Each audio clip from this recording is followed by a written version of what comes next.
जय।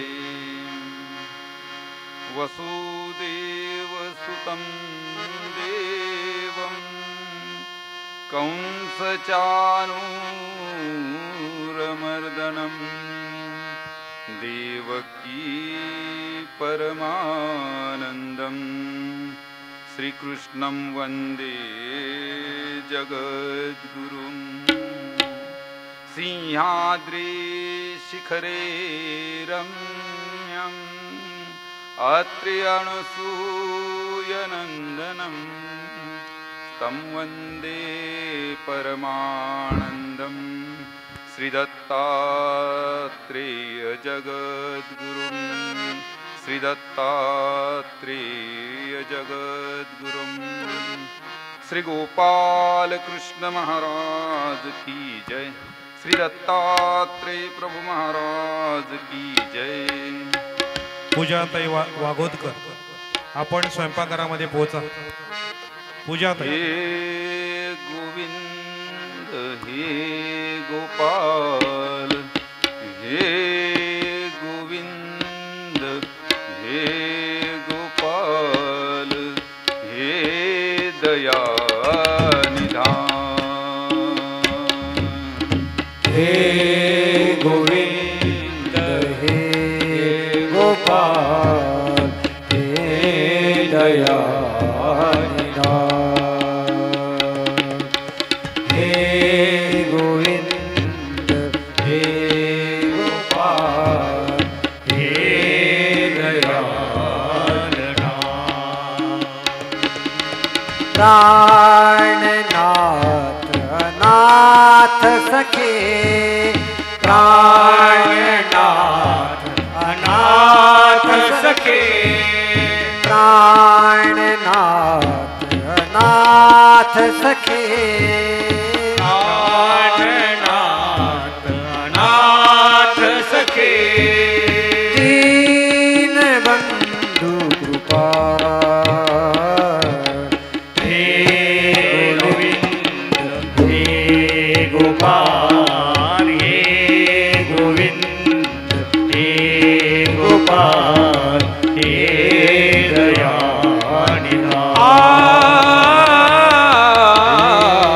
हे गोविंद हे गोपाल हे दयानिधान। हे गोविंद हे गोपाल हे गोविंद हे गोपाल हे गोविंद हे गोपाल हे गोविंद हे गोपाल हे दयानिधान। हे दयानिधान। हे दयानिधान। हे गोविंद हे गोपाल हे दयानिधान। हे गोविंद हे गोपाल हे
सर्वज्ञ श्री चक्रधर स्वामी की जय। परब्रह्म परमेश्वर सर्वज्ञ श्री चक्रधर स्वामींनी अनंत सृष्ट्यापासून हा जीवांच्या उद्धाराचं जे कार्य आहे ते कार्य आपल्या हातात घेतलेलं आहे. त्या अनंत ब्रह्मांड नायकानं प्रतिसृष्टी युगानयुगी अवतार धारण करून जीवांचं उद्धरण कसं होईल या दृष्टिकोनातून वेगवेगळ्या युगांमध्ये वेगवेगळ्या पद्धतीनं अवतार धारण केलेला आहे. या कलियुगामध्ये आमची साधनदाता सर्वज्ञ श्री चक्रधर स्वामी कवना कवनी व्यसन कवना कवनी व्यसन, आणि या कलियुगामध्ये फक्त आम्ही जीवांचा उद्धार करणार, उद्धार आणि फक्त उद्धार.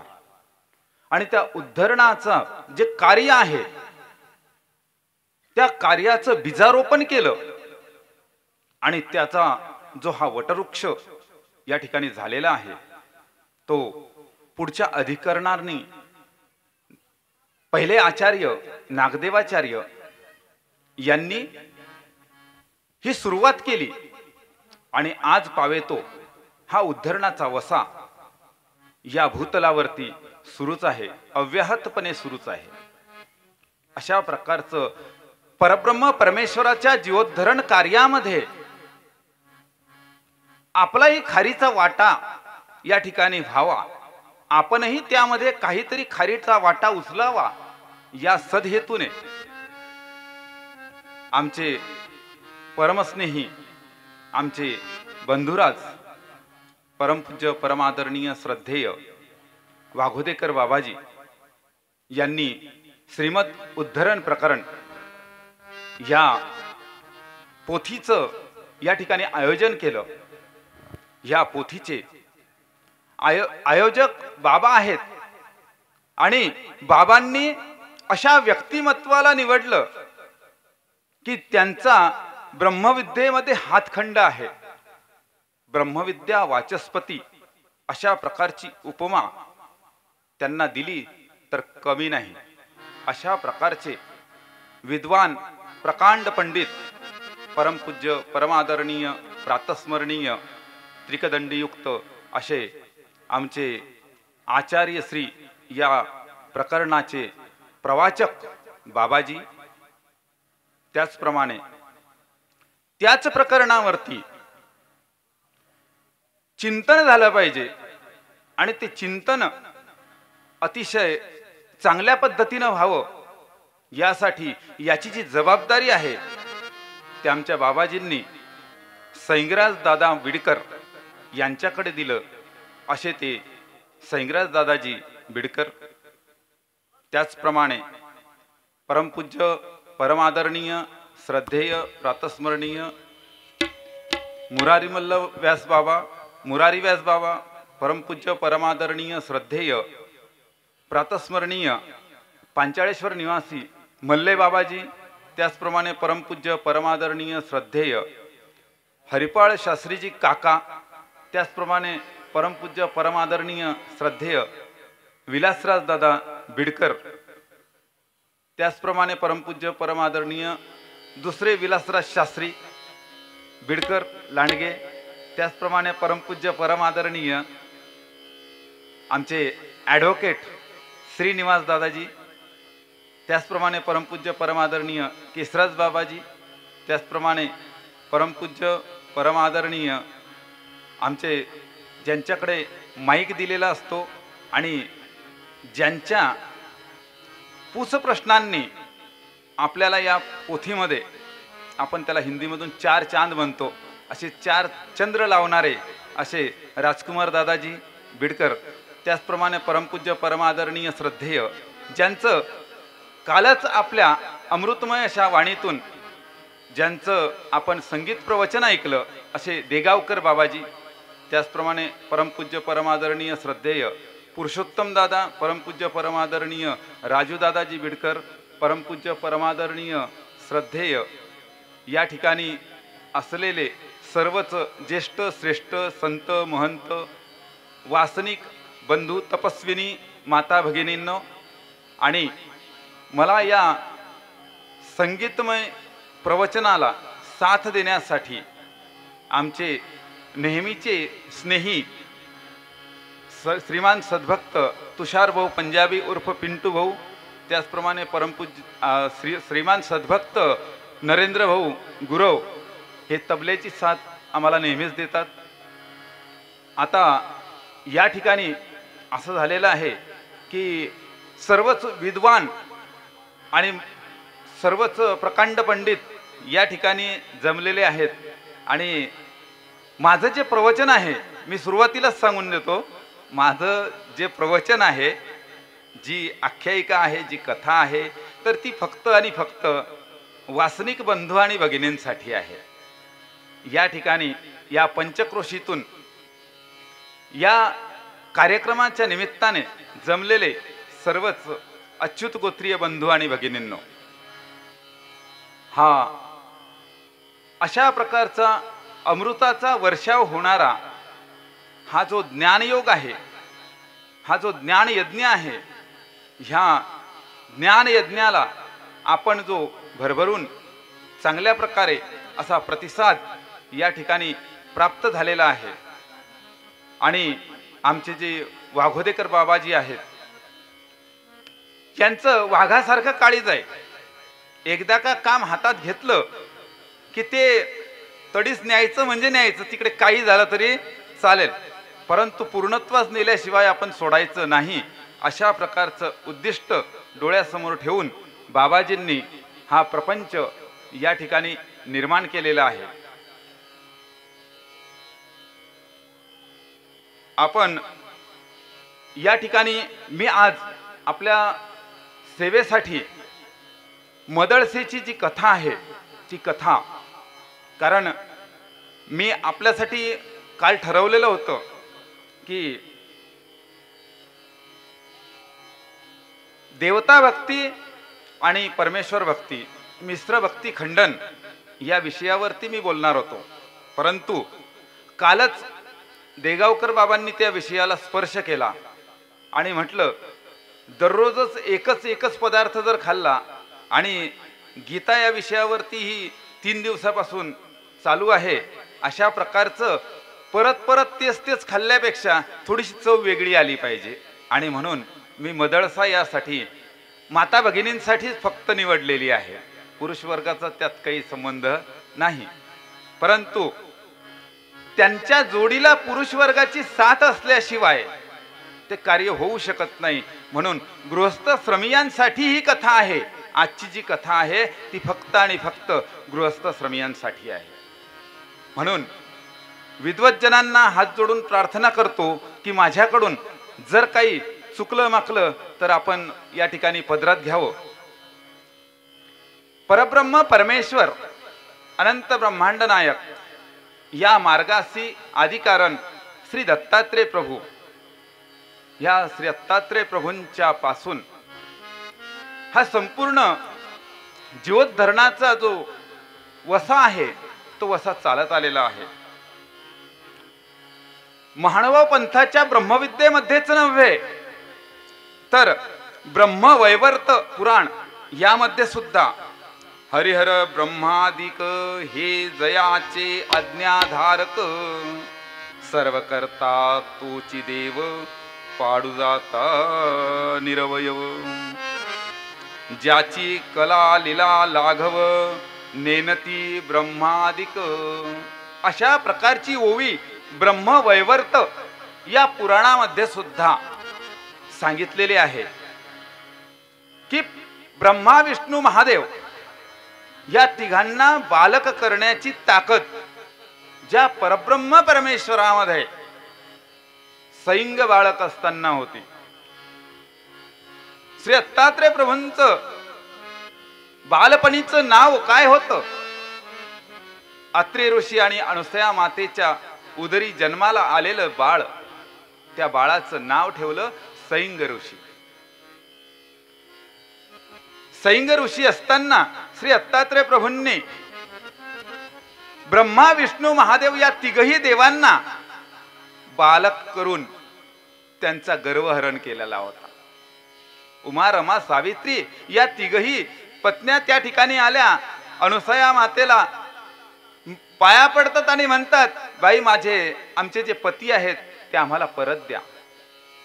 अनुसया माता म्हणते, पाळण्यात आहे, घेऊन जा, माझा काही नकार नाही, मला माझी मुलं भरपूर आहेत, मला काही सांभाळण्याचा नाद नाहीये. जातात बघतात तिघही सारखेच, कुणाला हात लावायचा म्हणून त्या ठिकाणी त्या संभ्रमात पडल्या. तिघही सारखेच दिसतायत. आपण जर का दुसऱ्याच्या नवऱ्याला हात लावला तर आपलं पातिव्रत्यपण भंग होईल, हा विचार डोक्यात आला आणि हात लावायचं मागे घेतला. परत तसं पाहिलं तर ब्रह्मा विष्णू महादेव या तिघांच्या पत्न्या म्हणजे अनुसया मातेच्या सासा होत्या. पण सासा सुनेच्या पाया पडतायत. काय परिस्थिती आली, कठीण परिस्थिती आहे की सासू सुनेच्या पाया पडते, म्हणते, बाई आमचं चुकलं, आम्ही नाहक आमच्या पतीची हट्ट धरला आणि त्यांना सांगितलं की तिचं सत्व हरण करून या म्हणून, आमचं चुकलं बाई. तितक्यामध्ये श्री दत्तात्रय प्रभू सैंग ऋषी दुडदुड धावत येतात आणि त्या पाळण्यातल्या तिघही बालकांना हाताने स्पर्श करतात आणि ते मोठे होतात. अशा प्रकारचं दान ज्यांनी दिलेलं आहे ते श्री दत्तात्रेय. तीनमुखी दत्त जो आहे तो काय आहे? दत्तात्रय. त्यांचं नाव काय आहे? दत्तात्रय. आणि सैंग ऋषींचं नाव आहे दत्तात्रेय, अत्रेय ऋषीचा मुलगा. असं दत्तात्रय आणि दत्तात्रेय या दोघांमध्ये असा फरक आहे. म्हणून आम्हीही दत्त भक्ती करतो, आम्हीही ब्रह्मा विष्णू महादेवाची पूजा करतो असं अन्य संप्रदायातले लोक आपल्याला सांगतात.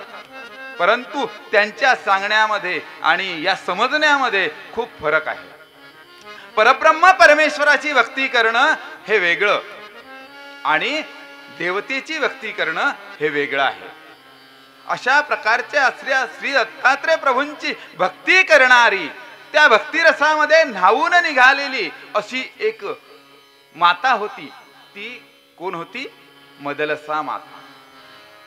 ही मदलसा मातेची जी कथा आहे ती कथा या ठिकाणी सांगत असताना विदर्भ देशामध्ये अलंकापुरी नावाची एक नगरी होती. त्या अलंकापुरी नगरीचा जो राजा होता तो राजा होता शत्रुजित.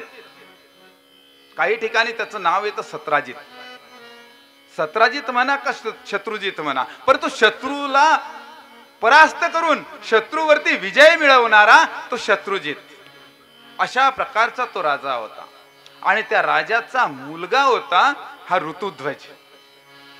ऋतुध्वज नावाचा राजकुमार हा त्या नगरीचा राजपुत्र होता. असा हा ऋतुध्वज अतिशय सुंदर, अतिशय देखणा, अशा प्रकारचा राज्यकारभार हा शत्रुजित राजाचा चाललेला असताना काय झालं, जवळच एक विंध्य नावाचा पर्वत होता. आज आपण सालबर्डी नावाचं जे स्थान आहे ते विंध्य पर्वतावरच आहे. आणि ते विंध्य पर्वत, या पर्वतामध्ये गालव ऋषी नावाचे एक ऋषी त्या ठिकाणी राहत होते. त्या गालव ऋषीला अश्वत्थ आणि नागसूत नावाची 2 मुलं होती. कथा लक्षात घ्या. अश्वत्थ आणि नागसूत नावाची जी मुलं आहे ती गालव ऋषीला झालेली होती. हे दोघही अतिशय विद्वान असे होती, वयात आलेली होती.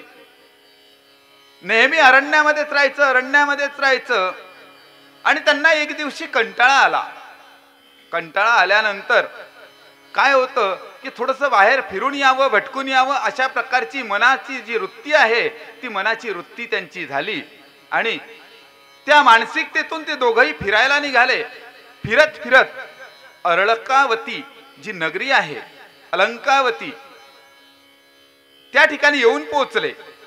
आल्यानंतर त्यांच्या असं लक्षात आलं की हे गाव ही नगर खूपच सुंदर आहे, चला बघावं, या नगरात जाऊन फेरफटका मारून यावा. आणि ते गेले आणि त्या नगरामध्ये फिरायला लागले. फिरत असताना त्यांची भेट राजपुत्रासोबत झाली. राजपुत्राने त्यांना नमस्कार केला, संस्कार होते त्याच्यावरती. शत्रुजित राजाचे संस्कार असल्या कारणाने सद्गुण संपन्न अशा प्रकारचा राजा होता. प्रजेचा परोपकार करणारा, प्रजा नेहमी संतुष्ट असायला पाहिजे अशा प्रकारची मनोवृत्ती असणारा, अशा प्रकारचा संस्कारमय असा राजा होता. आणि त्या राजाला हा ऋतुध्वज नावाचा एक सुपुत्र झालेला होता. राजा जसा गुणवान होता तसाच मुलगा सुद्धा गुणवान होता. आणि त्याने लगेच त्या ऋषीपुत्रांना नमस्कार केला.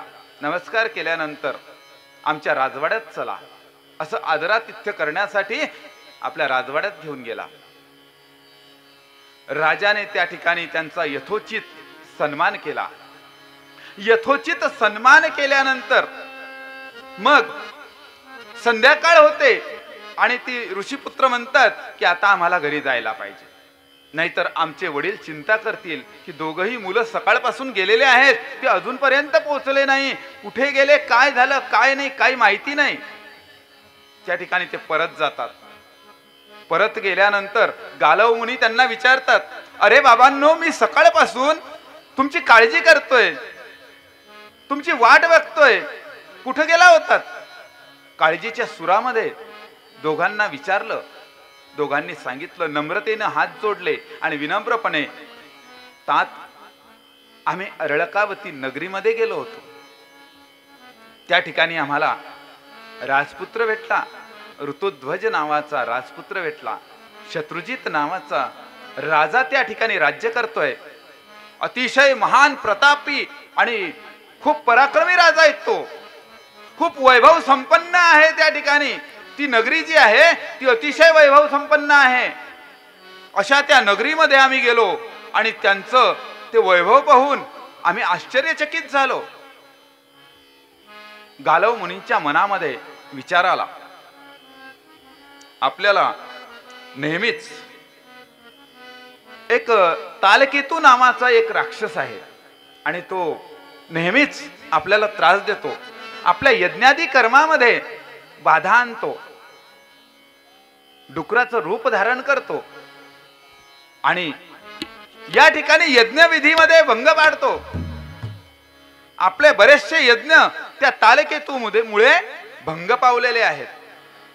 आणि म्हणून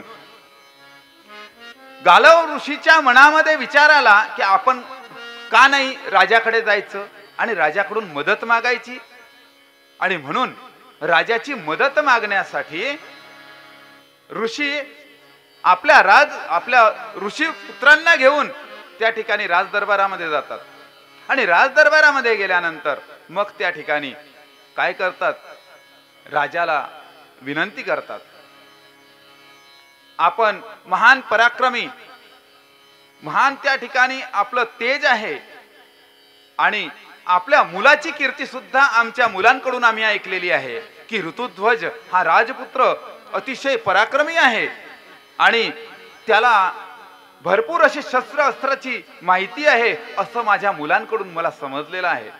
तर आम्हाला तालकेतू नावाचा जो राक्षस आहे त्या राक्षसाचा निपात करण्यासाठी आपल्या राजपुत्राला आमच्याकडे पाठवाल का? ज्याप्रमाणे रामायणामध्ये रामाकडून दशरथ राजाकडून रामाला त्या गुरूंनी मागणी केली होती की आमच्या यज्ञ कर्मामध्ये काय होते आहे, विधीमध्ये भंग पडतो आहे आणि म्हणून रामाला माझ्यासोबत पाठवा. आणि तीच परिस्थिती या ठिकाणी सुद्धा निर्माण झालेली आहे. गालव मुनींनी, गालव ऋषींनी या ठिकाणी बोलवलेलं आहे की तुमच्या ऋतुध्वज राजपुत्राला माझ्यासोबत पाठवा. त्या विवराच्या दरवाजाजवळ गालव मुनी हे घेऊन जातात ऋतुध्वज राजाला, ऋतुध्वज राजपुत्राला आणि सांगतात की बाबा हे जे विवर आहे या विवरामध्ये हा तालकेतू राहतो आणि ह्या तालकेतूला तुम्हाला वध करायचा आहे.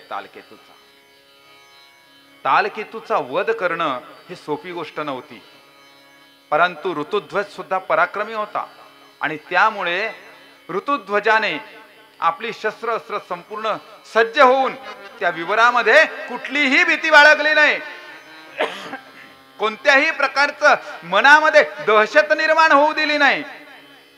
आणि त्या ठिकाणी गेल्यानंतर तो तालकेतू दिसला. महाभयंकर असा राक्षस होता, खूप मोठा होता आणि त्याच्याजवळ मायावी अशी शस्त्र अस्त्र सर्वच संपन्न असा तो तालकेतू होता. सुरुवातीला तर संभाषण झालं. तू का आलास, कुठून आलास, अशा प्रकारचं त्या तालकेतूने विचारलं. ऋतुध्वजाने आपला परिचय दिला आणि सांगितलं, इथून बऱ्या बोलाने चालता हो, नाही तर मी तुला जिवंत सोडणार नाही. तालकेतू म्हणतो, अरे तू माझ्या समोर काय आहेस? मच्छर आहेस, मच्छर. मच्छर आपण कसं मारतो?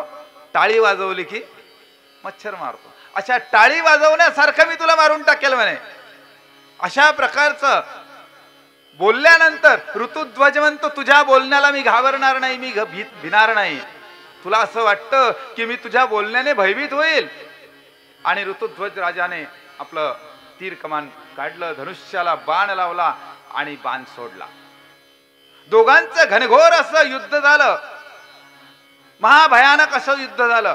1 दिवस नाही, 2 दिवस नाही, 3 दिवस पर्यंत असं युद्ध चाललं. आणि अशा प्रकारचं घनघोर युद्ध झाल्यानंतर मग तालकेतूचा 3ऱ्या दिवशी वध झाला. तालकेतूचा वध तर झाला, परंतु ऋतुध्वजाच्या मनामध्ये जिज्ञासा निर्माण झाली. आपण या विवरामध्ये काय आहे हे संपूर्ण शोध घेतल्याशिवाय जायचं नाही घरी. म्हणून तो विवराच्या आतमध्ये पुन्हा जातो.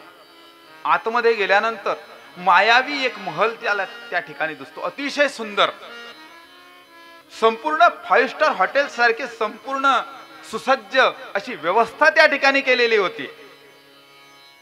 आणि आतमध्ये गेल्यानंतर त्याला जे दिसतं ते बघून आश्चर्यचकित होतो की आपल्या राजमहालामध्ये जितकी व्यवस्था नाही तितकी संपूर्ण व्यवस्था या विवरामध्ये, या महालामध्ये आहे. आतमध्ये पुढे जातो. पुढे गेल्यानंतर त्याला दुसरं आश्चर्य दिसतं. अतिशय सुंदर आणि 16 वर्षीय अशी युवती त्याला त्या महालामध्ये बसलेली दिसते. डोळ्यांना अश्रुधारा असतात, डोळे लावलेले असतात, हात जोडलेले असतात आणि श्री दत्तात्रय प्रभूंचं मनोमन भक्ती सुरू असते. श्री दत्तात्रय प्रभूंची धावा त्या ठिकाणी ती युवती करत असते. युवती अतिशय सुंदर होती, नाव ठेवण्यासारखं तिच्यामध्ये काहीही नव्हतं. अशा प्रकारची अतिशय सुंदर अशी युवती या राजपुत्राने ती पाहिली आणि जवळ जाऊन जिज्ञासा केली, हे कुमारिके, आपण कोण आहात? आपला परिचय काय आहे? असे शब्द कानावरती आल्यानंतर मदळसा पटकन उठून उभी राहते. राजपुत्र राजविंड असतो, पुरुषार्थी असतो. त्याला बघता क्षणी त्या ठिकाणी हात जोडून नम्रतेनं मदळसा सांगते, मी काशी राजाची बहीण आहे. काय आहे? काशी राजाची बहीण आहे आणि विश्ववसू नावाचे माझे पिता आहे. विश्ववसू राजाची मी मुलगी आहे, एकुलती एक कन्या आहे आणि बहीण आहे काशी राजाची. मला या नराधमाने या ठिकाणी बळजबरीनं पळवून आणलेलं आहे. मी अबला असल्या कारणाने या ठिकाणी मला थांबावं लागत आहे. माझा कोणताही इलाज चालला नाही, परंतु श्री दत्तात्रय प्रभूंच्या भक्तीमुळे मी आज तरली आहे. बघा काय कठीण प्रसंग आहे. एकटी स्त्री कुमार वयामध्ये राक्षसाच्या ताब्यामध्ये आहे आणि राक्षसाच्या ताब्यात असून सुद्धा तिच्या मनातली जी श्रद्धा आहे, जी भक्ती आहे, ती कशी आहे? अढळ आहे. तिला दुसऱ्या कुठल्याही गोष्टीची मोह निर्माण झाला नाही. तिच्यामध्ये फक्त जे निर्माण होतं ते फक्त काय होतं? तर ते फक्त होती भक्ती. आणि अशा त्या भक्तिमय होऊन सांसारिक सुखाची लालसा तिने सोडून दिली होती. कारण तिच्यावरती लहानपणापासून संस्कार होते. ते संस्कार कशाचे होते? श्री दत्तात्रय प्रभूंच्या भक्तीचे होते. ही संपूर्ण दुनिया जी आहे, ही दुनिया कशी आहे? हे खोटी आहे. या खोट्या मोह मायेच्या या जंजाळामध्ये मला फसायचं नाहीये. या संसार सागरातून मला तरुण जाण्यासाठी मला काय करायचं आहे? मला फक्त भक्ती करायचं आहे. खोटारे खोटारे खोटारे खोटारे मोह खोटारे खोटारे खोटारे खोटारे खोटारे मोह खोटारे खोटारे खोटारे मोह खोटारे दत्त भजनी कार लोटारे दत्त भजनी कार लोटारे दत्त भजनी कार लोटारे दत्त भजनी कार लोटारे. टाळ्या वाजवा, टाळ्या. खोटारे खोटारे खोटारे खोटारे मोह खोटारे खोटारे खोटारे खोटारे खोटारे मोह खोटारे खोटारे खोटारे मोह खोटारे दत्त भजनी कार लोटारे दत्त भजनी कार लोटारे दत्त भजनी कार लोटारे दत्त भजनी कार लोटारे. दोन दिसाचे सगळे सोबती दोन दिसाचे सगळे सोबती दिन कलताना निघून जाती दिन कलताना निघून जाती. सुख दुःखातून परियामाला सुख दुःखातून परियामाला प्रभूच असती निज सांगाती प्रभूच असती निज सांगाती. घेतारे घेतारे घेतारे दत्त नाम घेतारे घेतारे घेतारे घेतारे दत्त नाम घेतारे खोटारे खोटारे मोह खोटारे दत्त भजनी कार लोटारे दत्त भजनी कार लोटारे दत्त भजनी कार लोटारे दत्त भजनी कार लोटारे. अशा प्रकारे संपूर्ण जे जीवन आहे हे दत्तचरणी वाहिल्यासारखं होतं. याची महती काय आहे? एवढ्या महाभयंकर अशा राक्षसानं पळवून नेल्यानंतर सुद्धा अंगाला स्पर्श करण्याची ताकद त्या राक्षसाची झाली नाही. फक्त आणि फक्त कशामुळे? दत्तप्रभूंच्या भक्तीमुळे. अशा त्या भक्तीमुळे तिच्या अंगाला स्पर्श करण्याची हिम्मत झाली नाही. प्रतिदिनी तो जायचा, मदरसेजवळ जायचा, विनंती करायचा, म्हणायचा माझ्यासोबत तू लग्न कर. तू हो म्हटल्याशिवाय मी तुझ्यासोबत लग्न करणार नाही. राक्षस होता, परंतु त्याची वृत्ती श्री दत्तात्रय प्रभूंनी बदलून टाकली होती. त्याची मानसिकता बदलून टाकलेली होती की हात लावायचा नाही बेट्या. काय मानसिकता झाली होती? हात लावायचा नाही. नाही तर बळजबरीने विवाह करू शकला असता, परंतु कशामुळे करू शकला नाही? दत्त भक्ती, एकनिष्ठता, अनन्यता. ती जी अनन्यता, अन्य नाही ते अनन्यता, अन्य काहीच नाही, फक्त आणि फक्त एकनिष्ठ भक्ती. आणि त्या एकनिष्ठ भक्तीमुळे मदळसा त्या ठिकाणी कशी राहिली? पवित्र राहिली. ऋतुध्वज राजाची, राजपुत्राची आणि मदळसेची भेट झाली. संपूर्ण इतिवृत्तांत समजला. मग ऋतुध्वजाने सांगितलं, बाई तुम्ही आता चला, आपल्या राज्यामध्ये चला.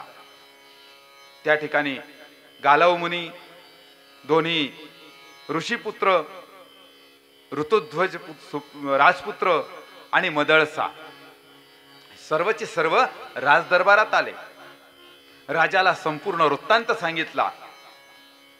गालव मुनींनी सांगितलं, त्या राजाला सांगितलं, सत्राजित राजाला, की हे राजा, दैवयोगाने तुमच्या मुलासाठी उपवर अशी कन्या या ठिकाणी उपस्थित आहे आणि अशा प्रकारचा योग आलेला आहे की या युवतीचा प्राण या राजपुत्राने वाचवलेला आहे. म्हणून तिच्या आई वडिलांकडे संदेश पाठवून या राजपुत्राचा विवाह या राजकुमारीशी लावून द्यावा असं माझं मत आहे, असं गालव ऋषींनी सुचवलं. आणि असं सुचवल्यानंतर मग काशी नरेश आणि विश्ववसू हे दोघंची दोघं संपूर्ण सैन्यासह लावजम्यासह त्या ठिकाणी उपस्थित झाले आणि तिथेच त्या दोघांचा विवाह झाला. विवाह कशा प्रकारे झाला या ठिकाणी आपल्या उपदेशी बांधवांचं विवाह लावण्याचं जे कार्य आपले तुषार भाऊ करत असतात. तुषार भाऊ नेहमी आपल्या उपदेशी मंडळीचे जे विवाह आहेत तर ते लावण्याचं कार्य करत असतात. ते आजही ऋतुध्वज राजाचं आणि ह्या मदळसेचा जो विवाह आहे ते विवाह लावण्याचं कार्य या ठिकाणी करतील. असं नरेंद्र भाऊ गुरव हे अतिशय उत्कृष्ट असे तबलावादक तर आहेच आहे, परंतु शहनाई, लग्नामध्ये शहनाईचं काम राहतं, ते सनई असते, ती सनई वाजवण्याचं कार्य सुद्धा उत्कृष्ट पद्धतीनं कशा प्रकारे करतात त्यांची कला सुद्धा आपल्याला आता या ठिकाणी दाखवतील. तर मी या ठिकाणी ऋतुध्वज राजाचं आणि मदळसा राणीचं जो विवाह आहे ते विवाह कार्य या दोघांनी या ठिकाणी संपन्न करावं असं मी त्यांना सूचना करतो. मंगलाष्टका या ठिकाणी म्हणतील.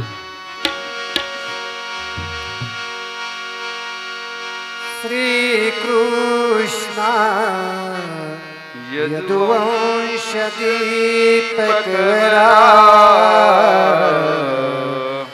विज्ञान लीला करा श्री दत्ता ऋषिवंश त्रिकुमरा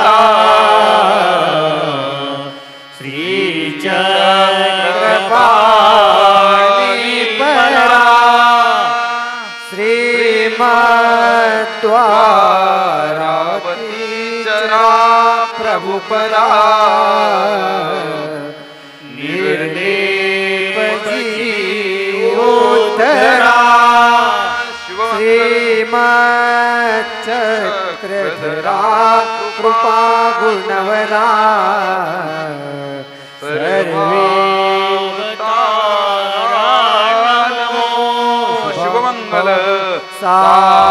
सावधान वधूवर सावध चित्त सावधान.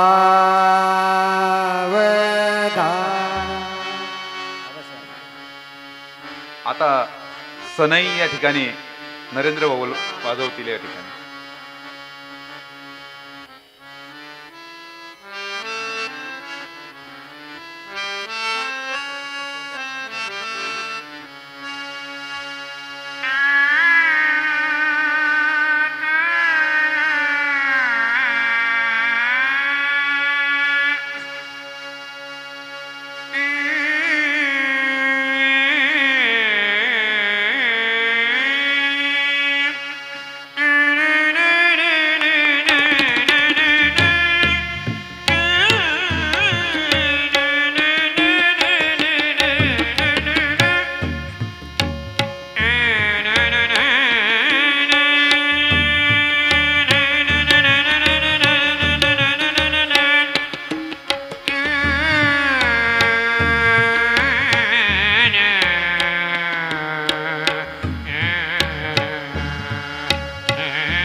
अतिशय उत्कृष्ट अशा प्रकारचे सनई ते वाजवतात आणि त्यांच्या कलेला खरंच दाद दिली पाहिजे.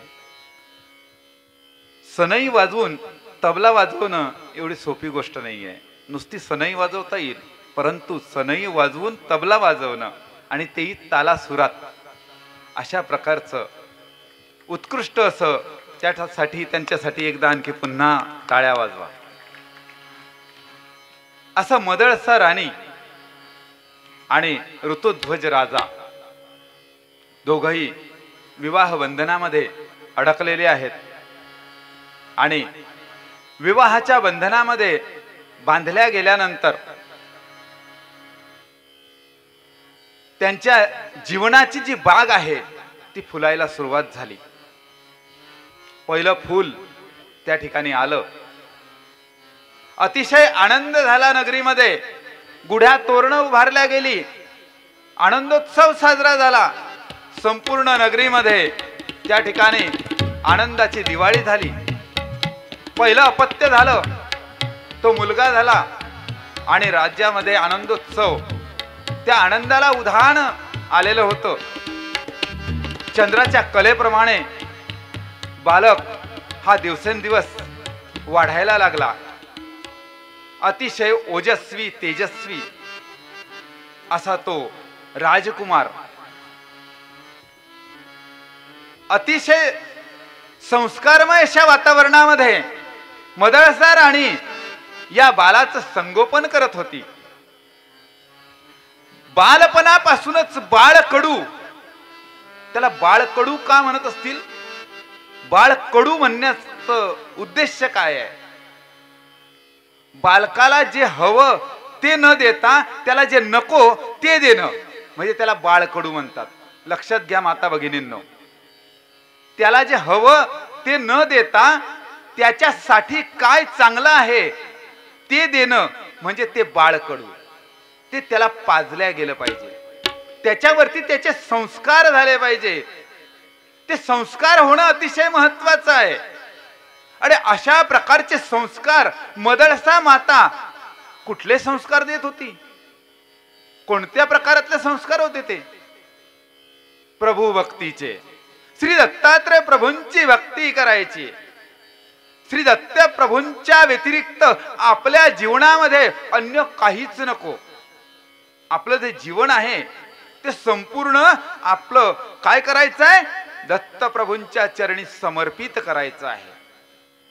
असं त्या बालमनावरती बिंबवण्याचं जे कार्य आहे ते कार्य मदळसा माता बालपणापासून करत होती आणि म्हणून त्याला बाळकडू असं म्हटलं जातं. अशा प्रकारचं बाळकडू देऊन मुलगा 12 वर्षाचा झाला तो परिपूर्ण होऊन जायचा. कारण मदळसा माता ही काय होती? ब्रह्मविद्येची जाणती होती. ब्रह्मविद्येचं निरूपण श्री दत्तात्रय प्रभूंकडून मदळसा मातेला झालेलं होतं. आणि अशा त्या संस्कारामध्ये परिपूर्ण झालेला 12 वर्षाचा मुलगा झाला की तो काय करायचा? जंगलामध्ये दत्तप्रभूंच्या भक्तीसाठी तपश्चर्येसाठी निघून जायचा स्वतःच्या मनाने. बरं, एक मुलगा गेला काय हरकत नाही, पण दुसरा मुलगा झाला. त्या दुसऱ्या मुलावरही त्या मातेनं अशाच प्रकारचे संस्कार त्या ठिकाणी टाकले. दुसरा मुलगाही 12 वर्षाचा झाला आणि त्यानेही रस्ता धरला आणि तो निघून गेला. 1 नाही, 2 नाही, 3 नाही, 4 नाही, 6 पुत्र. 6चे 6 पुत्र जंगलामध्ये निघून गेले. राजाचं डोकं गरगरायला लागलं. ऋतुध्वजाच्या डोक्यामध्ये विचारचक्र फिरायला लागले. हे काय बाई आहे? माझा वंश पुढे चालवायचंय का नाही? संसार मी कशासाठी करतोय? का जन्माला घालायचे आणि देवाला द्यायचे, जन्माला घालायचे आणि देवाला द्यायचे? हे कुठला न्याय? अरे माझा एवढा राजवैभव हे कोण सांभाळणार आहे? मी एवढा राजकारभार करतो आहे कुणासाठी आहे? कशासाठी आहे? वाटून द्यायचं का लोकांना? अशा प्रकारचे विचार त्याच्या डोक्यामध्ये यायला लागले. त्याने एक दिवशी धाडस केलं. आणि आपल्या पत्नीला सांगितलं, गोड बोलून सांगितलं, रागावून नाही सांगितलं. कारण हिम्मत नाही, रागावायची हिम्मत नाही. पूर्वी काळापासूनच आहे ती पद्धत, आजच आहे असं काही नाही. हे प्रिये, मी पहिल्या अपत्यापासून बघतोय. पहिलं बाळ झालं, त्याच्यावरती तू संस्कार टाकले, मी काही बोललो नाही. दुसरं झालं, तिसरं झालं, चौथं झालं, पाचवं झालं. आज आपला हा 6वा मुलगा सुद्धा अरण्यामध्ये माझ्याकडून परवानगी मागून, विशेष म्हणजे माझी परवानगी मागितली. मला नाही म्हणता येत नव्हतं, कारण त्याच्या प्रश्नांची उत्तरं मी देऊ शकत नव्हतो. असा परिपूर्ण केलेला ब्रह्मज्ञानी मुलाला तू माझ्याकडे पाठवतेस आणि तो ब्रह्मविद्येमध्ये निपुण झाल्यानंतर माझ्याशी प्रश्नांची सरबत्ती माझ्यावर करतो आणि त्या प्रश्नांच्या तडाख्यामध्ये आल्यानंतर मला काहीच सुचत नाही, मला होच म्हणावं लागतं. माझं काहीच चालत नाही. तू हे काय लावलंयस? मला एखादा तरी वारस असू दे माझ्या राज्याला. तू तुझे संस्कार टाक बाई, माझं म्हणणं नाही. परंतु या राज्याला वारस हवा की नको? हा संपूर्ण राजकारभार हा कोण चालवेल? 6ही मुलं तू परमेश्वर चरणी समर्पित केली. मला एखादा तर असू दे माझा राज्याचा कारभार चालवण्यासाठी. मी आता तुझं काहीही ऐकून घेणार नाही. तू मला ज्ञानाचे डोस पाजू नकोस अशी मी तुला हात जोडून विनंती करतो. परंतु एक मुलाचं माझ्यावर उपकार कर. आता असं म्हटल्यामुळे मदळसा मातेनं या ठिकाणी ठरवलं की जाऊ द्या बाबा, तुम्हाला जे करायचं ते करा. परंतु मदळसा मातेनं आपले संस्कार टाकायचे काही सोडले नाही. पण याच्यामध्ये असा बदल झाला की तो 7वा मुलगा जन्माला आला. तो जन्माला आल्यानंतर त्याच्यामध्ये असा बदल झाला की त्याला राजकारणाचे धडे सुद्धा त्याच्यामध्ये दिले जाऊ लागले. जसे धर्माचे संस्कार त्याच्यावरती होत होते, तसेच राजकारण कसं करावं, कुटील नीती कशी करावी, शस्त्रविद्येमध्ये संपन्न कसं व्हायचं, तलवार कशी चालवायची, धनुष्य कसं चालवायचं, अशा प्रकारचं शस्त्र अस्त्रांचं ज्ञान सुद्धा त्याला संस्कारांच्या सोबतच दिलं जायला लागलं. अशा प्रकारच्या दोनही विद्येमध्ये तो निपुण होत होत पुढे राज्याचा उत्तराधिकारी झाला.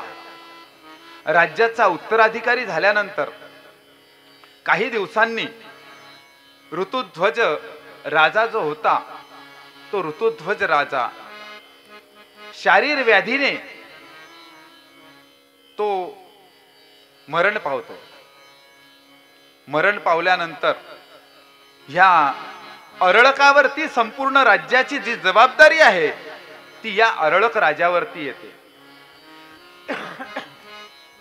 या अरळक राजावरती संपूर्ण कमी वयामध्ये संपूर्ण राज्याची जबाबदारी आल्यानंतर, कमी वयात, आता कमी वयामध्ये संपूर्ण सत्ता जर का हातामध्ये मिळाली तर माणसाला एक नशा चढते. त्याला नशा करायची गरज पडत नाही. त्याला संपत्तीची आणि संपूर्ण जे राजवैभव होतं त्या राजवैभवाची नशा उत्पन्न झाली आणि त्या नशेमध्ये तो दुसऱ्या नशाही करायला लागला. संपूर्ण सप्त व्यसनी तो होऊन गेला. आई त्याच ठिकाणी होती. मदळसा माता त्याला दररोज घरी आला की पुन्हा सांगायची, अरे बाबा रे, तू हे काय करतोय, तू असं करू नको, तू असा व्यसनी होऊ नको. परंतु जे मडकं असतं ना, ते मडक्यावरती जोपर्यंत ते ओलं असतं तोपर्यंत त्याला त्या कुंभाराची जी ठोकतायची लाकडाची पाटी असते त्या पाटीने तो तिला ठोकतो आणि त्याला योग्य असं गोल असं वळण लावतो. परंतु तेच मडकं जर का भाजल्या गेलं किंवा कडक झालं तर कडक झाल्यानंतर जर तो ठोकायला गेला तर ते फुटून जातं. म्हणून जास्त ठोकता येत नाही. म्हणून हा आता मोठा झालेला होता, अरळक राजा झालेला होता. आणि राजा झाल्यानंतर तो आता आईचा ऐकत नव्हता, परंतु आई त्याला प्रभूच्या नामाचं जे महत्व आहे ते महत्व वेळोवेळी सांगत असायची. प्रभूचं नामस्मरण केलं पाहिजे. प्रभूचं नामस्मरण चिंतनानेच आपल्या जीवाचा उद्धार होणार आहे. त्या प्रभूचं नाम संकीर्तन जर का आपल्या मुखामध्ये नसेल तर त्या जीवनाला काही किंमत नाही. म्हणून आपल्या बहिणाबाई सुद्धा म्हणतात, बिना कपाशीना उले त्याले तोंड म्हणू नये, बिना कपाशीना उले त्याले बोंड म्हणू नये, हरी नामा विना खुले त्याले तोंड म्हणू नये. अशा प्रकारचं बहिणाबाईने सुद्धा कविता केलेली आहे. म्हणून त्या प्रभू नामाची जी महती आहे ती आपल्याला या काव्यातून घ्या सदा सुहाचे प्रभु नाम माधवाचे, तुटतील फास सारे एका क्षणी जीवाचे. घ्या सदा सुहाचे प्रभु नाम माधवाचे, तुटतील फास सारे एका क्षणी जीवाचे. प्रभु नाम एक नौका बसता जीवाला धोका, तीळ मात्र घ्याल शंका हरी स्थान रौरवाचे. प्रभु नाम एक नौका बसता जीवाला धोका, तीळ मात्र घ्याल शंका तरी स्थान रौरवाचे. घ्या सदा सुवाचे प्रभु नाम माधवाचे, तुटतील फास सारे एका क्षणी जीवाचे. घ्या सदा सुवाचे. असं त्या प्रभुनामाची महती ही मदळसा माता तरी सुद्धा त्याला सांगतच होती. परंतु अंतःकरणाने जड झालेला, कठोर झालेला, जोपर्यंत कोवळा असतो तोपर्यंत सगळं काही होतं. म्हणून आमच्या सर्वज्ञ श्री चक्रधर स्वामींनी वाळकाचा दृष्टांत दिलेला आहे की कोवळं वाळूक जोपर्यंत असतं तोपर्यंत त्याला कच्चं खाता येतं, त्याचं लोणचं होतं, त्याची कोशिंबीरही होते, हवं ते करता येतं. परंतु ते वाळूक जर का जरट झालं मग त्याचं काहीच करता येत नाही. जर का ते खायचं म्हटलं तर जिभेला कापल्या जातं. अशा प्रकारचं कडक झालेलं जे वाळूक आहे ते कुठल्याच उपयोगाला येत नाही. आणि तशा पद्धतीने जरट झालेला हा अरळक राजा होता. अरळक राजावरती जे संस्कार होते हे राजकारणाचे पडलेले होते. आणि राजकारण काय असतं ते आपण आता अनुभवत आहोतच. आजची जी परिस्थिती आहे, कोण केव्हा कोणत्या पक्षात जाईल, कोणता गट निर्माण होईल, काय निर्माण होईल हे काही सांगता येत नाही. म्हणून राजकारण आणि गजकरण हे दोघं सारखे, जितकं खाजवलं तितकं ते खाजवतच राहतं. अशा पद्धतीचं त्या राजकारणामध्ये हा अरळक राजा पडलेला होता. आणि तो अरळक राजा त्यामध्ये पडल्या कारणाने त्याच्याकडून ते सुटत नव्हतं. जो खुर्चीचा मोह असतो तो फार वाईट असतो. आणि त्या अरळकाच्या मनामध्ये संपूर्ण राजव्यवस्था त्याच्या डोक्यामध्ये बसलेली होती. आणि तो त्याचा राज्यकारभार उन्मत्तपणे त्या ठिकाणी, कसा उन्मत्तपणे, त्याला कुणाचीही पर्वा नाही. त्याच्या बापाच्या काळामध्ये जे राजवैभव होतं, जी संपन्नता होती, संपूर्ण प्रजा ही सुखी होती. परंतु ज्या वेळेला अरळक राजाचं राज्य चालायला लागलं संपूर्ण प्रजाजन दुःखी झाले. प्रत्येकाला असं वाटायला लागलं की आपला राजा, पहिला राजा जो होता तो फार चांगला होता. हा राजा हा आपल्याकडे लक्षच द्यायला तयार नाही आहे. हा उन्मत्तपणे वागतोय, हा बाहेर ख्यालीपणा वागतोय. सप्त व्यसनांपैकी एकही व्यसन त्याने सोडलेलं नाही आहे. अशा पद्धतीनं वागणारा हा राजा काय कामाचा. एके दिवशी मदळसा मातेच्या डोक्यामध्ये विचार आला. डोकं सरकून गेलं. आता याला राजसिंहासनावर ठेवायचं नाही. हा पार बिघडलेला आहे. आता याच्यावरती इलाज करायलाच पाहिजे. आपल्यासारखी एखादी आई असती तर काय म्हटली असती. आता मी ऐकलेलं आहे म्हणून सांगतो. एखाद्यानं जर का त्या आईजवळ जाऊन सांगितलं, अगं बाई तुझा मुलगा दारू पितो, सगळी दुनियाच दारू पिते, काय माझाच पोरगा पितो. काय म्हणते आई, सगळी दुनिया दारू पिते, माझ्या मुलानं पिली तर काय बिघडलं.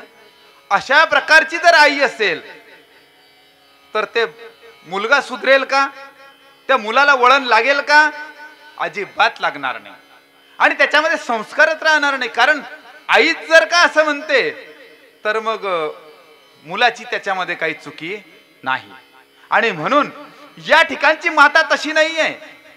जरी तो डोक्याच्या वर गेला, उन्मत्तपणे वागतोय, राजा झालेला आहे, परंतु याच्यावरचं औषध ती शोधूनच काढते. ते औषध कोणतं.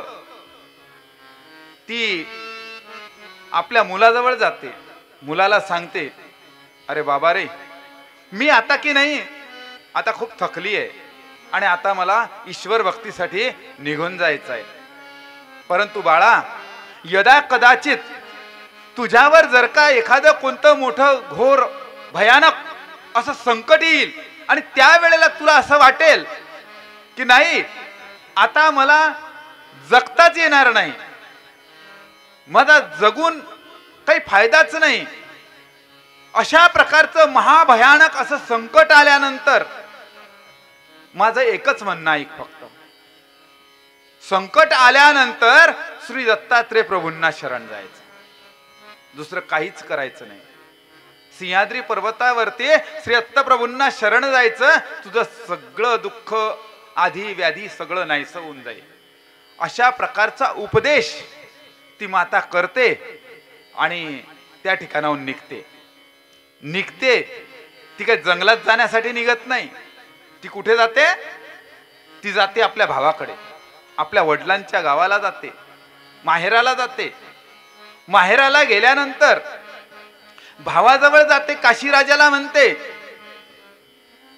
ताई तू खूप दिवसानंतर आली. राजा म्हणतो, ताई तू खूप दिवसानंतर आलीस, काय बरं आहे ना, व्यवस्थित आहे ना. काय, अरे बाबा कशाचं काय, काहीच बरं नाही, काहीच खरं नाही. मी आज तुझ्यासाठी तुझ्याकडे मदत मागायला आलेली आहे. ताई तू सांग फक्त. नाही म्हणे, तसं नाही, मी सांगितल्यानंतर तू हो म्हणणार नाही आणि त्याच्यासाठी मला तू आधी वचन दे. काय म्हणते बहीण, आधी मला वचन दे, त्या वचनाची पूर्ती तुला करावी लागेल. म्हणे सांग ताई, तू सांगितलं आणि मी दिलं, तुला काय पाहिजे ते घे, तुझ्यासाठी काही पण. अशाच पद्धतीनं तिनं त्या राजाकडून वचन घेऊन घेतलं. काशीराजा म्हणतो, आता सांग ताई. अरे म्हणे, तुझा जो भाचा आहे ना, हा अगदी उन्मत्त झालेला आहे. ईश्वर भक्तीमध्ये त्याला रस नाही, परमेश्वराच्या भक्तीचं नामोल्लेखही त्याच्या कानावर पडत नाही. आणि अशा प्रकारचा तो व्यभिचारला आहे, संपूर्ण सप्त व्यसनांमध्ये गर्क झालेला आहे. प्रजेकडे लक्ष नाही, राज्याकडे लक्ष नाही, कोणाकडेच त्याचं लक्ष नाही. तो फक्त व्यसनांच्या अधीन झालेला आहे. आणि असं जर का चाललं तर काही दिवसातच संपूर्ण राज्य हे परक्याचं होऊन जाईल. कुणीतरी एखादा राजा येईल आणि त्याच्यावरती आक्रमण करेल आणि ते संपूर्ण राज्य निघून जाईल. प्रजाजन दुःखी होईल आणि त्या प्रजेचं हित कशामध्ये आहे हे त्याला कळत नाहीये. आणि त्यासाठी तू दुसऱ्या कुणी आक्रमण केल्यापेक्षा तू काय कर, त्या अरळकावरती आक्रमण कर. तुला मदतीला दुसरे काही आणखी एखाद दोन राजांची मदत घ्यावी लागली तरी चालेल, परंतु तो हरला पाहिजे. आता हा अरळक राजा काही कमी नव्हता. अरळक ही खूप शूर वीर पराक्रमी अशा पद्धतीचा होता. मग काशीराजाने त्या ठिकाणी त्याचे एक दोन मित्र राजाच्या मदतीला बोलवले आणि ते संपूर्ण सैन्य फाटा घेऊन त्या अरळकावरती चाल करायला गेले. त्यांच्यावरती आक्रमण केलं. आता ज्या राज्याचा राजाच हा व्यसनाधीन झालेला आहे, त्याचा प्रधान सेनापती सर्व सर्व सर्व मध्यधुंद अवस्थेमध्ये असे होते की त्यांच्यावरती आक्रमण झाल्याचं त्यांना कळलं सुद्धा नाही. त्यांच्यावरती आक्रमण झालं आणि अशा बेधुंद अवस्थेमध्ये असलेला हा राजा त्या ठिकाणी हरतो. त्याला पळायला सुद्धा भूमी कमी पडते. अशा प्रकारचा तो राजा त्या महालामधून पळून जातो आणि पळून गेल्यानंतर अधिदैविक, अधिभौतिक आणि आध्यात्मिक राज्य गेलं. जवळ काही देवाचं नामस्मरण नाही, त्याच्यामुळे मनाला शांतता नाही. आणि मनाला शांतता नाही, अधिभौतिक म्हणजे संपूर्ण राज्य गेलं, आध्यात्मिक म्हणजे मनाला शांती नाही, आणि अधिदैविक म्हणजे संपूर्ण राज्य हे दुष्काळाच्या त्या गर्तेमध्ये लोटल्या गेलेलं होतं.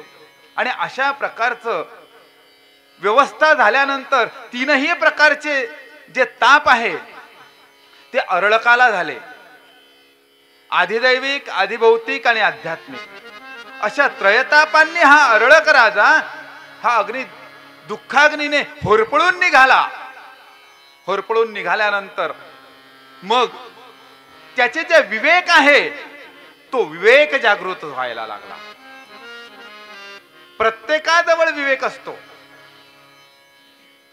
दुर्योधन हा दुष्टबुद्धीचा होता, परंतु त्याच्याजवळ विवेक नव्हता असं नाही. त्याचा विवेक कधी जागृतच झाला नाही. हा कितीही दुष्ट प्रवृत्तीचा मनुष्य असला, कितीही दुर्जन असला, तरी प्रत्येकाजवळ विवेक हा असतोच. परंतु त्या विवेकाला जागृत करण्याची जी ताकद आहे ती ताकद कशामध्ये असते? प्रभूच्या नामस्मरणामध्ये असते. त्या प्रभूच्या नामस्मरणामध्ये ती ताकद असल्या कारणाने त्याचा विवेक जागृत होतो. याच्यावरती बालपणी संस्कार केलेले होते मदळसा मातेने, आणि म्हणून याचा जो विवेक आहे तो विवेक जागृत झाला. त्या विवेकाच्या जागरूकतेनं एक काम केलं, ते म्हणजे त्याला संकटाच्या काळी आपल्या आईनं दिलेला जो शब्द होता तो त्याच्या स्मरणात आला. की आईने आपल्याला सांगितलं होतं, काय सांगितलं होतं? ज्या वेळेला तुझ्यावरती संकट येईल त्या वेळेला तू काय करायचंय? श्री दत्त प्रभूंना शरण जायचं आहे. आणि त्या श्री दत्त प्रभूंना काय पाहिजे असतं? दत्त प्रभूंना भक्त पाहिजे असतात. परमेश्वराला माझे भक्त माझ्याकडे कधी येतील, माझे भक्त माझ्याकडे कधी येतील अशी निढळावरती हात ठेवून बघत असतात.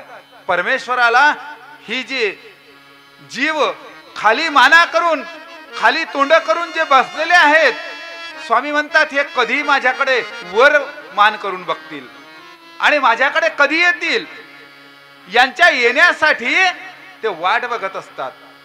आणि म्हणूनच परमेश्वर त्या ठिकाणी माणसाच्या शोधात असतात. परमेश्वर माणूस भेटला पाहिजे. कुत्रे डुकरे हे भरपूर आहेत, कुत्र्या डुकऱ्यासारखी माणसं भरपूर आहेत, परंतु खरा माणूस ज्याच्यामध्ये माणुसकी आहे, ज्याच्यामध्ये नीतिमत्ता आहे, ज्याच्यामध्ये संस्कार आहेत, ज्याच्यामध्ये ज्ञान आहे, ज्याच्याजवळ भक्ती आहे, अशा संपन्नतेचा जो माणूस आहे तो मला हवा आहे. मज माणूस द्याहो द्याना, मज माणूस तोची मिळेना, मज माणूस द्याहो द्याना, मज माणूस तोची मिळेना. जो सत्कर्मी अन दान धर्मी, जो सत्कर्मी अन दान धर्मी, तोची मला मिळेना. मज माणूस द्याना, मज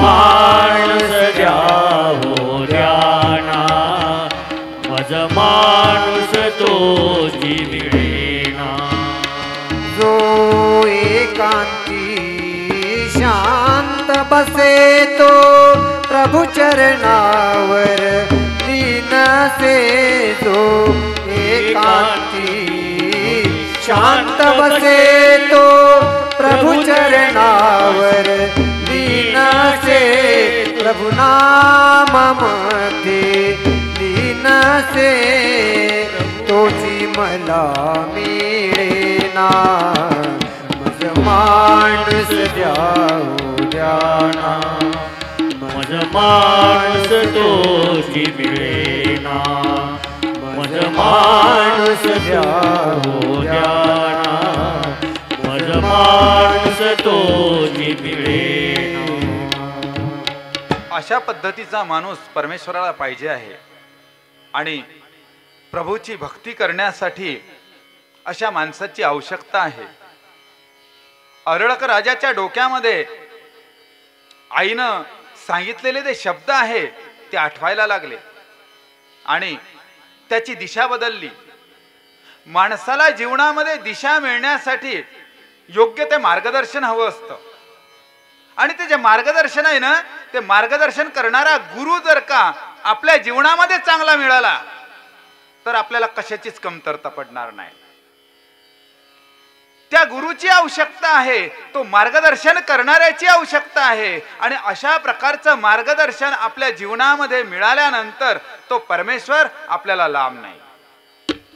कारण परमेश्वर तर जीवाची वाटच बघत आहे, परंतु हा जो मनुष्य आहे या मनुष्याला या संसारामध्ये या संसार रूपी जो सागर आहे त्या सागरामधून पलीकडे नेण्यासाठी जी मार्गदर्शनाची जी व्यवस्था आहे ती व्यवस्था अतिशय महत्वाची आहे आणि त्याचसाठी हा जो कार्यक्रम आहे या कार्यक्रमाचं आयोजन आहे की आपल्या मनावरती चांगल्या प्रकारचे संस्कार पडले पाहिजे. ब्रह्मविद्येच्या ज्ञानाचे जे धडे आहे ते धडे आपण गिरवायला पाहिजे.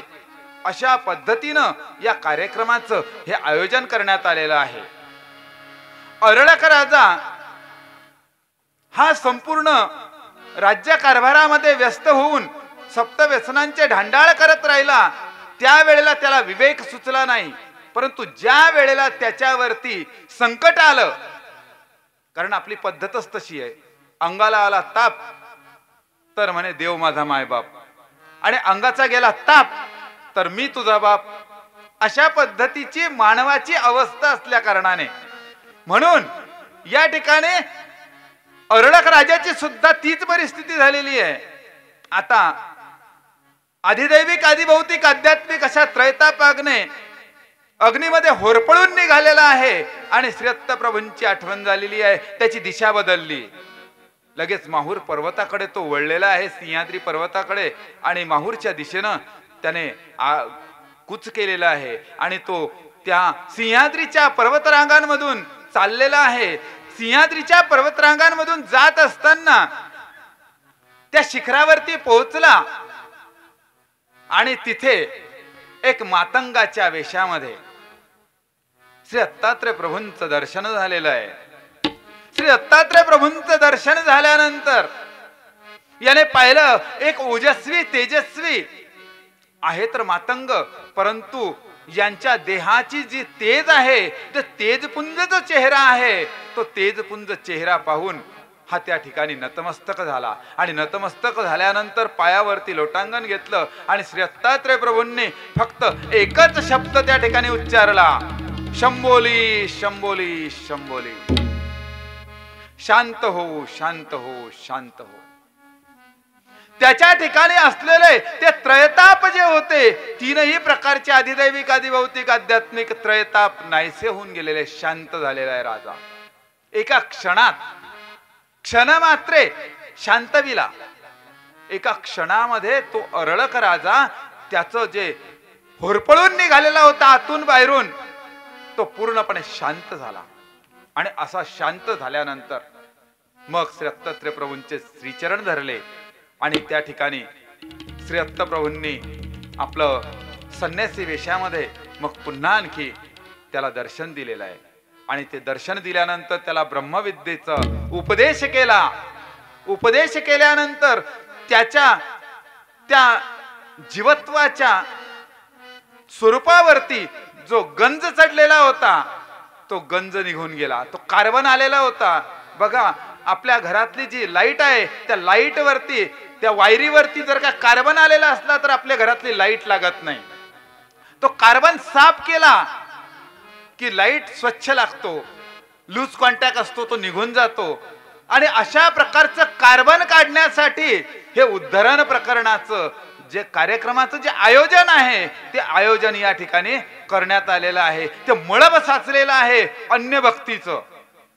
अन्य भक्ती, मिश्र भक्ती, इकडेही जाऊन तिकडेही जाऊ, तिकडेही करू, आज हे करू, उद्या ते करू, परवा ते करू, अशा प्रकारचं मिश्रता जी झालेली आहे ती मिश्रता निवारण करण्यासाठी, ती काढून टाकण्यासाठी हा कार्यक्रमाचा उपद्व्याप या ठिकाणी उभा केलेला आहे. अशा प्रकारे त्या श्री दत्तात्रय प्रभूंनी अरळक राजावरती संस्कार केले. ते संस्कार कशाचे केले? आपल्या भक्तीचे केले, ज्ञानाचे केले. ब्रह्मविद्या शास्त्र त्याला त्या ठिकाणी सांगितलं आणि त्या ब्रह्मविद्येच्या माध्यमातून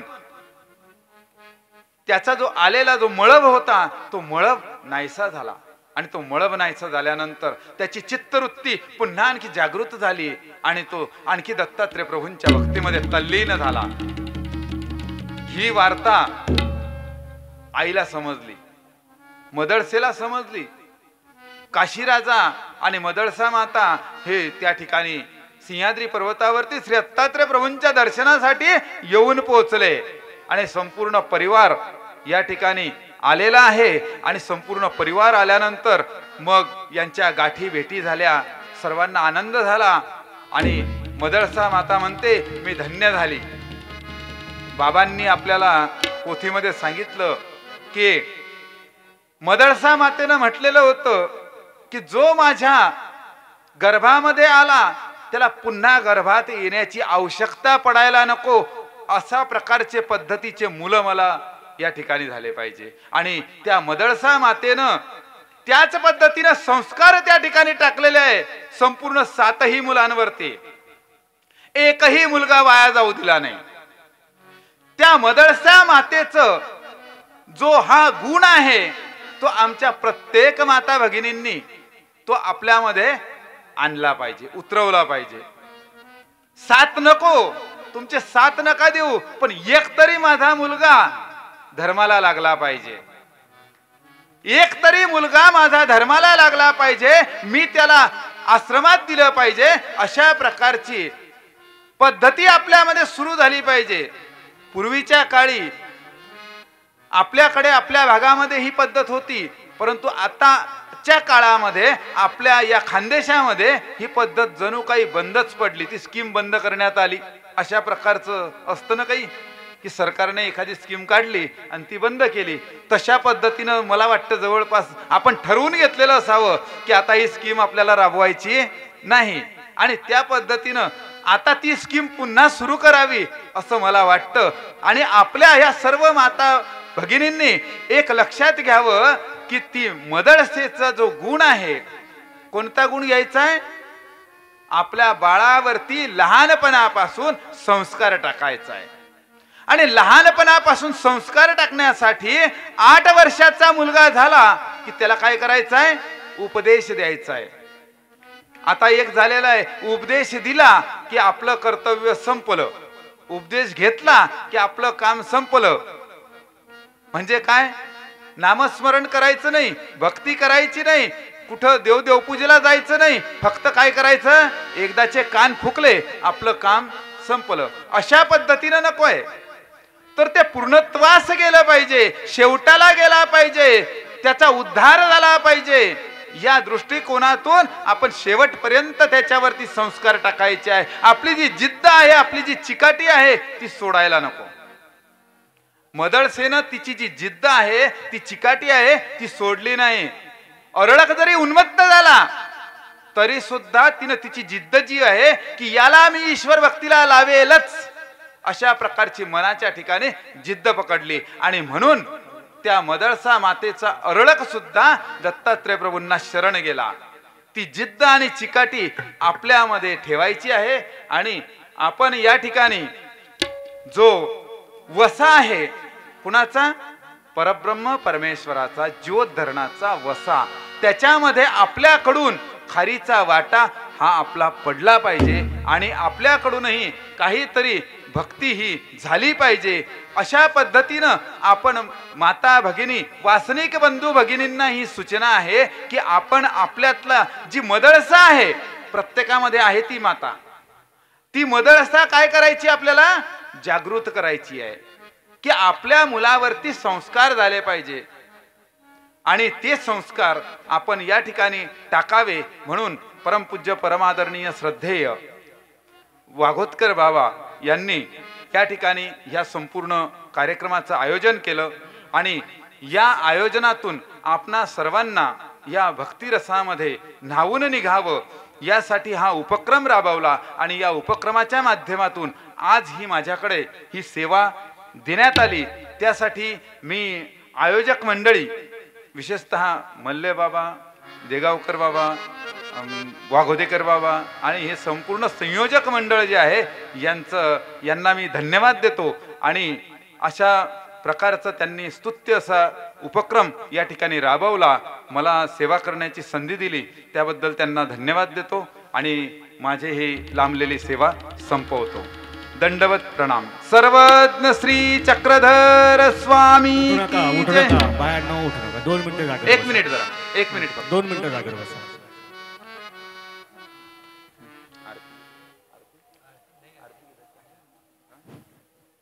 आपण 1 ते 6 गोधने गोधने सारावया जातो शारंग पाणी. हा सारावया जातो शारंग पाणी. हा सारावया जातो शारंग पाणी. गोधने गोधने गोधने सारावया जातो शारंग पाणी. हा सारावया जातो शारंग पाणी.